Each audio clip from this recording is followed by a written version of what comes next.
They called it the Great War, but it was more than a war. It was the spark that lit up the entire 20th century. Imagine millions of soldiers marching into muddy trenches, not knowing if they would see tomorrow.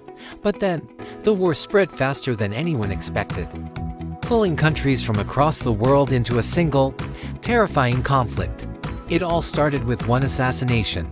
A single shot in Sarajevo could one moment really change the fate of millions.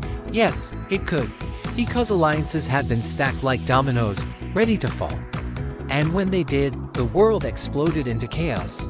Trenches stretched for miles, filled with mud, fear, and silence broken only by the roar of cannons. But then, new weapons arrived: tanks, poison gas, and airplanes.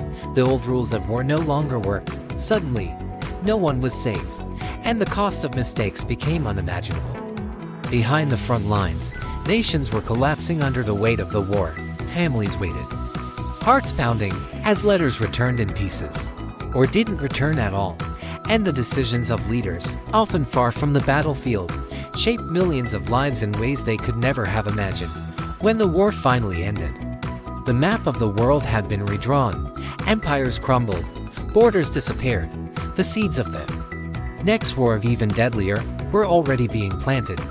And yet, if you think this was the end of the story, you're only scratching the surface, because every global conflict since then traces its roots back to those muddy trenches, those thunderous battlefields, and that one assassination.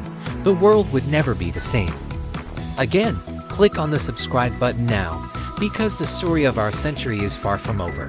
And if you think this war was the last, wait until you see what comes next.